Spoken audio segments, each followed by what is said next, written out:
Hey everybody, Garcia here, and today it's time to become rich and powerful merchants along the Great Silk Road in Merchants of Dunhuang.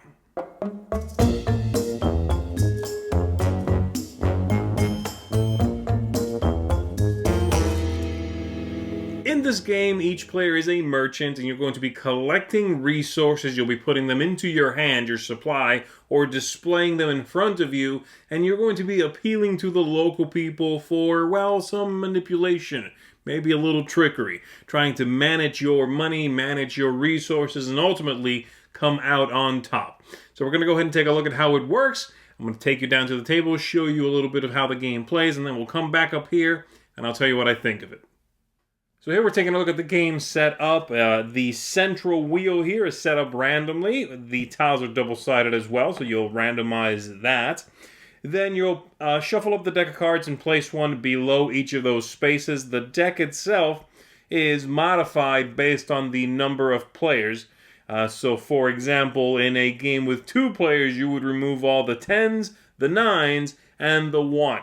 Now, this deck is a triangular deck. That means there are 10 cards that show a 10, 9 cards that show a 9, and so on, all the way down to a single 1 card, okay? So we've done that, dealt 3 cards to each player. From those, they keep 1, and then everybody begins with a certain number of coins based on the number of players again, and you are ready to begin. So you denote your start player. Somebody else is going to place the camel at one of these locations, and you are good to go. What are we doing in the game? What are we trying to achieve? Well, you are trying to do a couple of different things. You are trying to have a majority of the kinds of cards in front of you, because if you do so, you are going to earn one of these banners over here. They're going to be worth, the banner itself, 2 points at the end of the game. If you still own one, it's worth 2 points. But also, they let you, each banner allows you to score a majority, assuming you win one, of course, from your hand. So the other thing players are doing is not just taking cards and putting them in front of themselves, but putting them in their hands. And hopefully at the end of the game, say I have more 10s than anybody else, well, I'll score 10 points for that. But I have to have a flag to support that. It doesn't have to be the matching flag, just any flag. So for example, let's say I have 2 of these flags at the end of the game, and I have the most 10s, the most 9s, and the most 8s. Well, I only have 2 flags, so I'll be scoring the most 10s, that's 10 points, and the most 9s, that's 9 points. Most 8s, I can't score that, because I don't have a flag to support that, alright? Besides that, at the end of the game, you're also going to get 1 single victory point for each of these over here, which you might earn throughout the game. So there you go. That is the way scoring works. Let's talk about how gameplay works. I'm going to be the start player over here. I have my single starting card, start player token. On my turn, I'm going to take the camel piece, and I'm going to move it clockwise as many spaces as I want to. The first one's free. If I want to continue moving after that, I have to pay 1 coin for every spot I want to move along.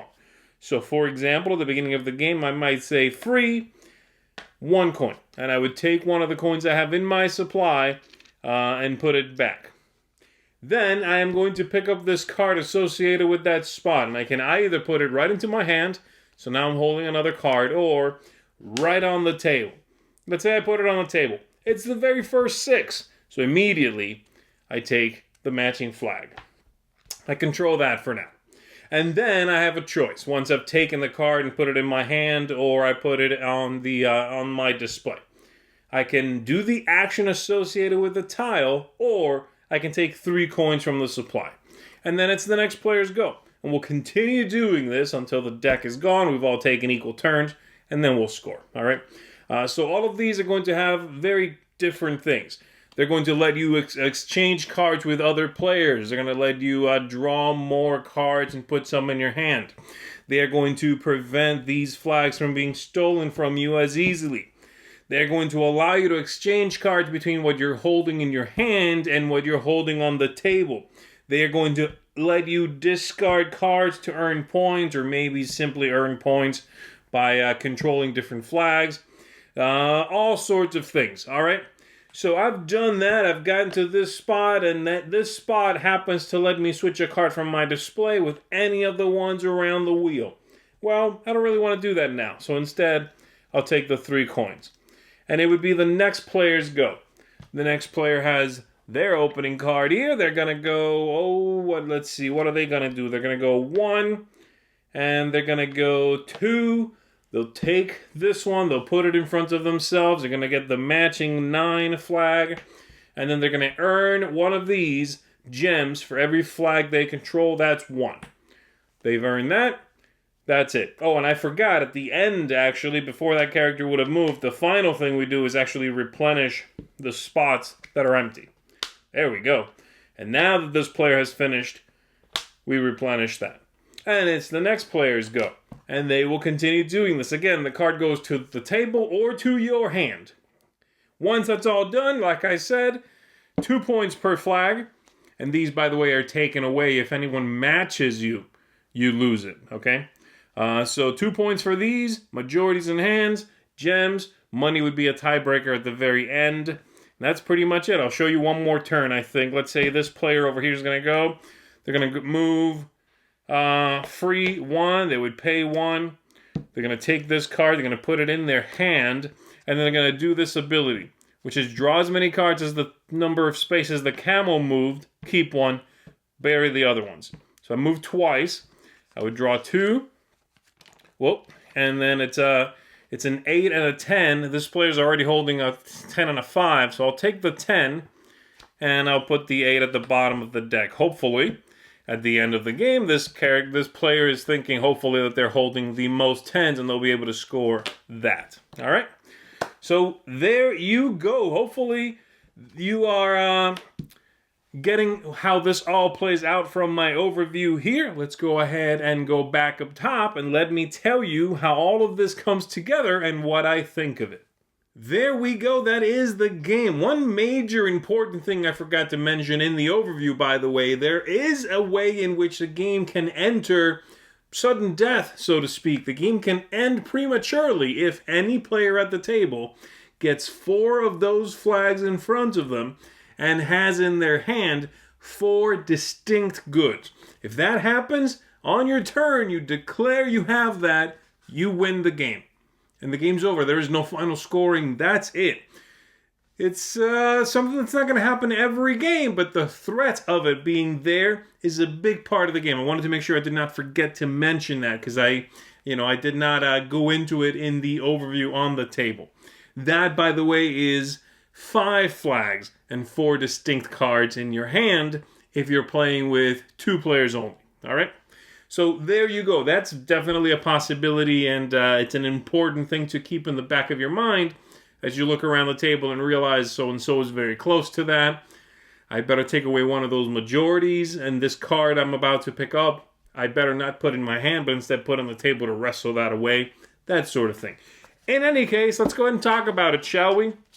Overall, I enjoy the game. I think it's a solid...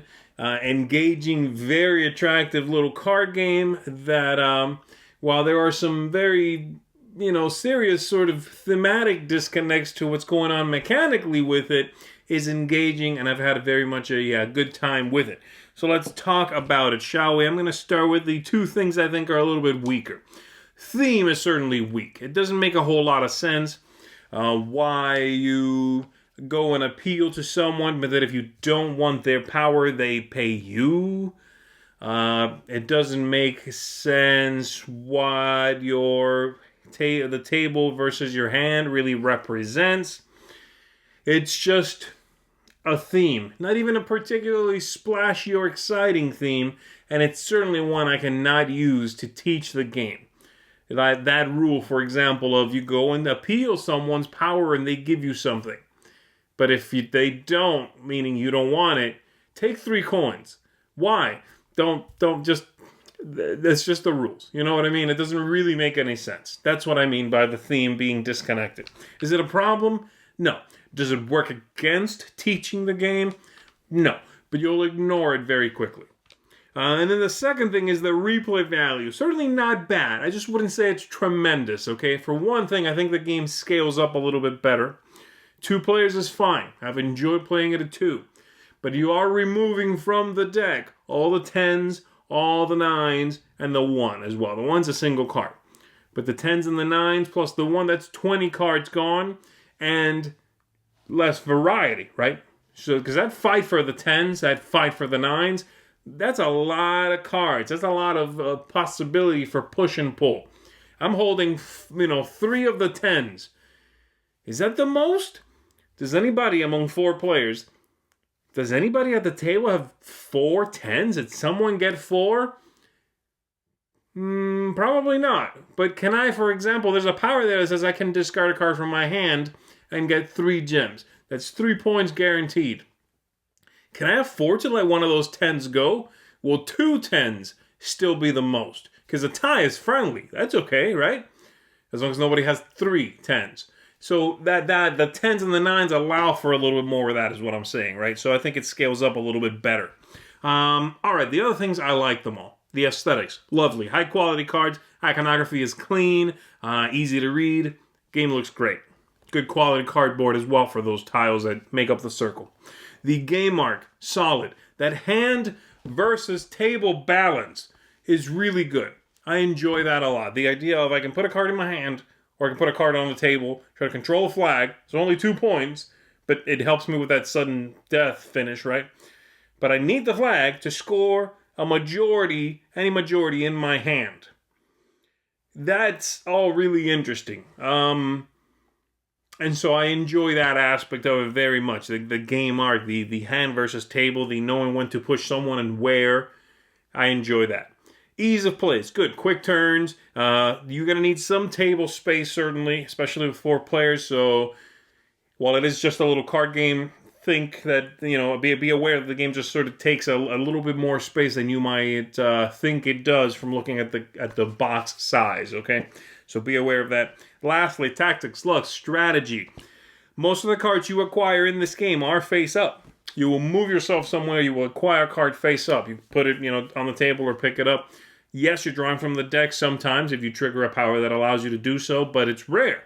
So you can see what's coming up. You know that if you leave the camel here, in this one spot, the opponent following you has this many coins they may pay to get to this spot. That could take away your majority in the 8s. And so on, right? So there's a lot of tactics in it.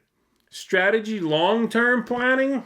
Not really. The game's not long enough for that really to matter. But I think the luck is quite low in the game. So there's a lot of tactics to consider. Overall, I really, really like this game. I think it's a solid, enjoyable game. The replayability, there's a nice amount of setup variability, but the replayability is okay. It's pretty good. It's just not like I said, tremendous. And the theme is certainly weak, but the gameplay, the look, the engagement, the thinking that is involved in it, I think is quite fun. So this is going to get a strong 8 out of 10 from me. That is a seal of approval. I certainly recommend if you are a fan of card games, if you like set collection, if you enjoy little, characters with powers kind of vibe to games, I would recommend this one. I like it very much for those things. So there you go. That is Merchants of Dunhuang. Thanks for checking this out with me, everybody. My name is Z Garcia. I'm going to see you on the next one.